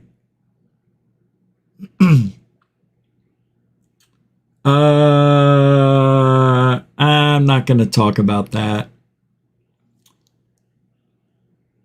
All aboard the Disclosure Express. Have you seen this? Probably have. All aboard. From Uplifting Tweets. It says, all aboard the Disclosure Express. Sorry, debunkers and failed actors. The train is full. So I said. Uh-oh, I'm unable to read. Okay.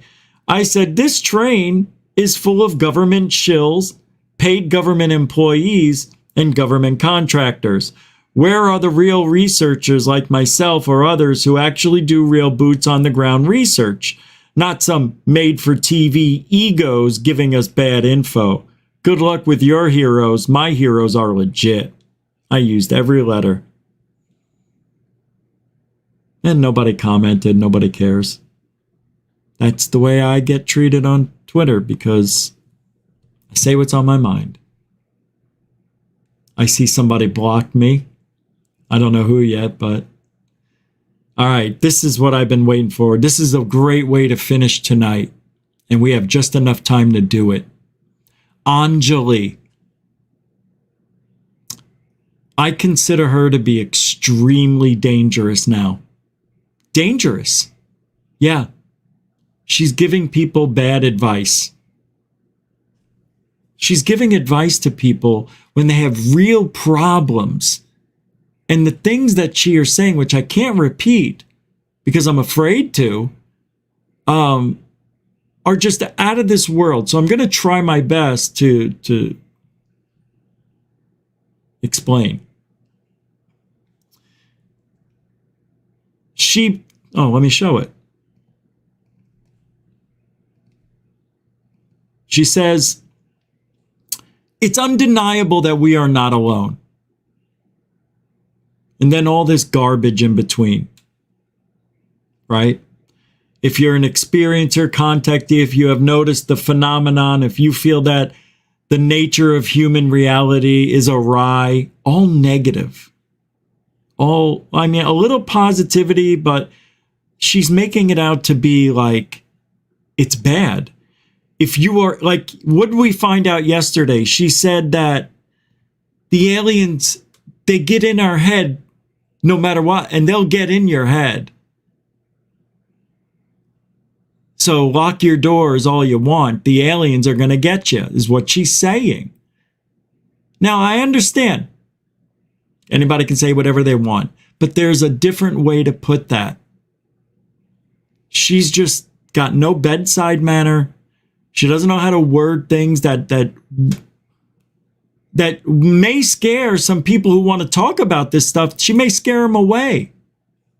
Her defense would be, oh, well, because I'm telling it like it is, Rich, and other people don't. Good. Just tell more lies and make up shit that you can't prove. That you hear voices in your head. Anyway, today, I saw this. I share my experiences, perspectives, and findings as a United States Air Force ACC/SAC veteran, former DIA Pentagon intelligence officer with former DOD defense intelligence contractor and as an ongoing contactee with physical visitations, which she can't prove. Consciousness, communication, downloads from non-human entities and beings. I love these. I love when people say they get downloads. Downloads, uploads, inloads, just a bunch of loads. What a load of crap. Hear conversations with subject matter experts who have relevant, timely, intersectional, multidisciplinary knowledge to share. That, my friends, is called a word salad. That's a great example of what Jamie said I was doing. Olympics. Not me. That is exactly what that is. It's a bunch of nonsense. And then she says, witness candid, fearless, and tenacious pursuit of higher understanding in the face of obstruction, disclosure, disinformation, and a conspiracy the likes of which we don't have the imagination to invent. Or do we? Stay tuned. Summer 2023. Subscribe now. So, doesn't it sound like she's selling something? I said, go away. No one likes you. They're just too nice to tell you, but not me. I hate liars and hoaxers like you. You are a disease that keeps spreading misinfo and made up stories only you can experience. America is lost and stupid, and you are taking advantage of gullible people with real issues.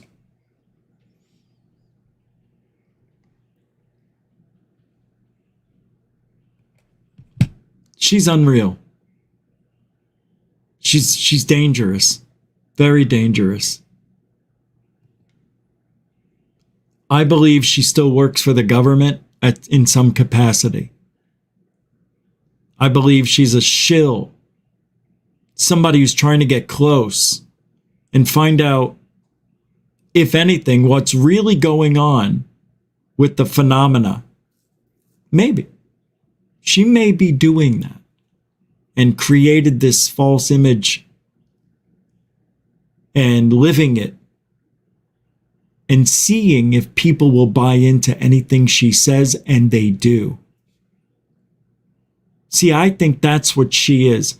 She came in at a time where Elizondo was on his way out or wasn't going to be talking as much. I find that very interesting. Very interesting. Why? Because they didn't do this when Lou was doing all of his stuff. Once they got the office, the Arrow office, Lou's job was done. For lack of a better understanding of his position, let's just say, we don't see Lou as much as we used to, do we? That's done on purpose, because when Lou's book was supposed to come out last April, it got pushed away, pushed back, because that's when he came out and said, I have multiple accounts and multiple personalities I use to infiltrate and to destroy ufology from within. I'm here, paraphrasing. Remember that? I have many Twitter accounts, 7 or 8 of them. Nasty people, just nasty. Anything that has to do with the American government,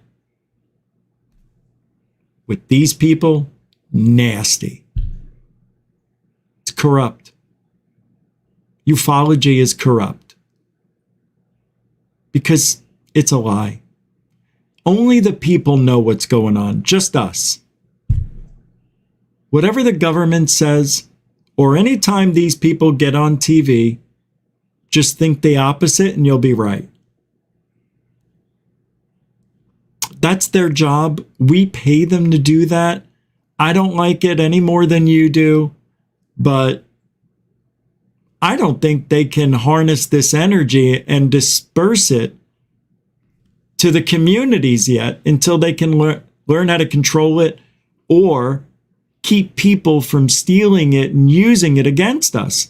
Whatever this power is, this technology is, it must be extremely powerful, or it would have been used So imagine a power, my God, the power of the sun in your hand. It's got to be like that. And I can't imagine, I can't imagine the things they can do. If they've done anything at all.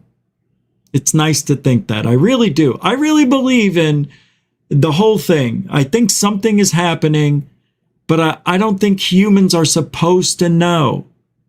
And what I'm afraid is, when we do find out the truth, that would be the beginning of the end for life as we know it. And I mean it as in an extinction level event would ensue. How soon after? It's why I don't want disclosure. Everything will change for the worse at first. I don't think I'll be able to see the fruits of that energy in my lifetime. Because what's going to happen is, once they have disclosure, and if there is that energy technology that they can do free energy, and they found a way to keep it safe, just knowing where they got that technology from will open Pandora's box that can't ever be shut. And I think people will lose their minds. And I don't think, actually, what I think will happen, people will get scared. People will begin to question maybe their faith, maybe what's real and what isn't anymore. It has a psychological effect, not only on you, but also the government. The government is psychologically going to be screwed over because nobody will believe them. I mean, really, they would put themselves in a place that might be impossible to get out of. There might be anarchy. How dare you hide this from us? We could have been living so much better. There would be no poverty for the last 40 years, and you kept it from us. I know 70 years, but by the time it got out. And that's the way, who knows? There will probably be paid individuals or paid groups to start riots. I'm sure of it. Because the government wants that to happen once disclosure comes out. Why? Because they want us to do exactly what just happened the last few years. They want us to need them. They want that type of society run like communism. They want to know where everybody's going, what everybody's doing. We're not going to have it. Not while I'm alive. People will revolt. There will be chaos will ensue if there's disclosure. Whether it's promoted by the government, or it's certain individuals, or it's both, it's not going to be a good week for America or the world the day disclosure happens. It'll be good, it'll be bad, it'll be everything in between. But from that day forward, we could have a great relationship with our government. It could be like wiping the slate clean. Hey, you told us about this. Tell us about JFK, and tell us about World War I, and tell us about the Gulf of Tonkin, which we already know. Tonkin. Tell us about it all. So Richard Butt, who you're all familiar with on Twitter, friends of Lou Elizondo, who I think it is Lou Elizondo, posted this because Mick West says, Garry Nolan has been talking a bunch of shit saying this. Evidence of non-human technology would be amazing, but let's look at the evidence behind Garry Nolan's 100% claim. Garry Nolan says stories people have told him proves that there's aliens. Acts of government based on similar stories and, shutting people up. His own stories of alien-esque encounters. That's it. No actual hard evidence. Big promises. Vinny Adams down here shows Dr. Garry Nolan mentions the most recent whistleblower that testified to Congress last week about crash retrieval programs caused quite a hornet's nest in Washington. Unbelievable. So Richard Butt says, although Michael has me blocked, I'm going to address his claims and know that it will make its way to him. These aren't just stories that Garry Nolan's talking about. There's stories with multi-sensor data and physical materials to accompany the stories. Yeah? Where? Never seen it. Liar. The government has physical evidence of non-human technological objects / devices / craft to include objects, devices, and craft.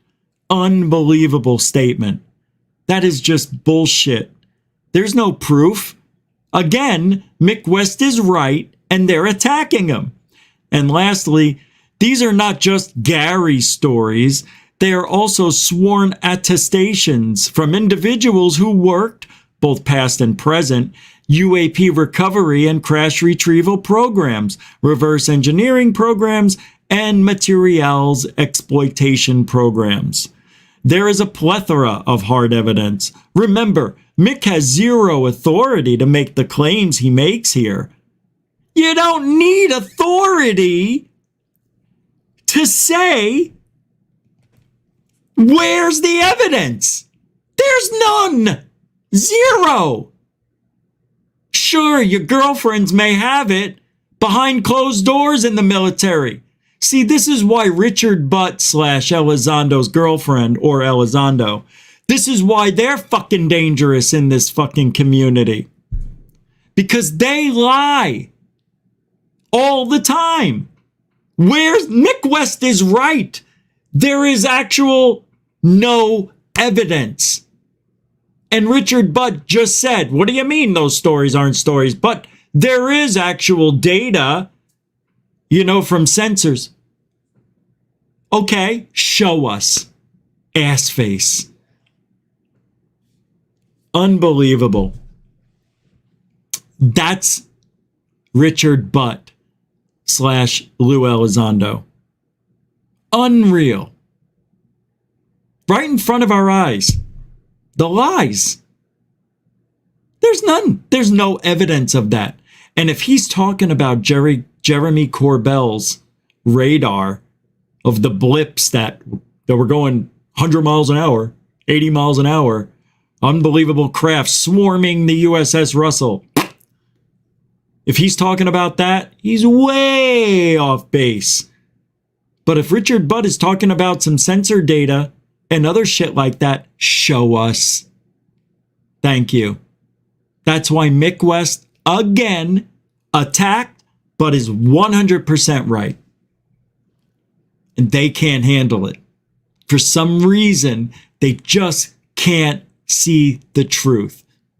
I don't see what he's talking about, or I would apologize for being an ass. But there's no evidence anywhere. None. Okay. No verifiable evidence. And that's it for tonight. Thank you very much for hanging out here on GUFON. We have the weekends off, so don't forget. But there'll be some videos going up tomorrow for the members and the public. So tomorrow and Sunday, there'll still be something. But I want to thank the moderators and super chatters.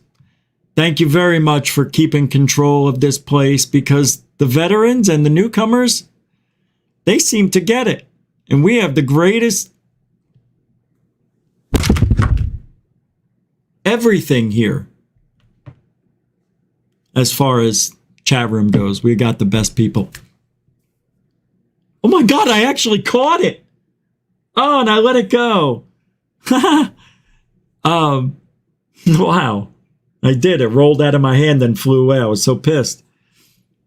But thank you very much for supporting the show. You can still support the show even afterwards with the thanks button. And also Cash App and PayPal. All the links are in the show description. I appreciate everything everybody's done. If there's a show, it would be tomorrow, but not Sunday. I don't know. I may do one. I don't know. We'll see. If I do one, it'll be late. Let's just say that. It would be like, I don't know.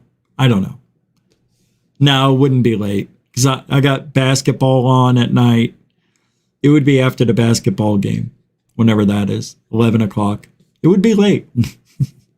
I don't know. We'll see what happens in the world, but I want to thank everybody one last time. Appreciate it. It was a good week. We had a lot of fun this week. I thought it was not bad. One of our better weeks here. And I do want to thank everybody for your generosity. And I don't joke around when I say warmth and compassion for the greater good of ufology, because we do. We do truthology.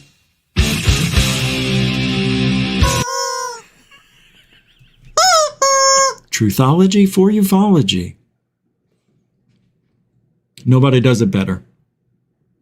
Nobody does it better than GUFON. So we'll see you guys next time. Have a great weekend, members, and everybody. Keep an eye out for any and all videos popping up, even the shorts. With that being said, be safe, be kind. Alien bless you. Have a good weekend, everybody. I feel like I'm forgetting something.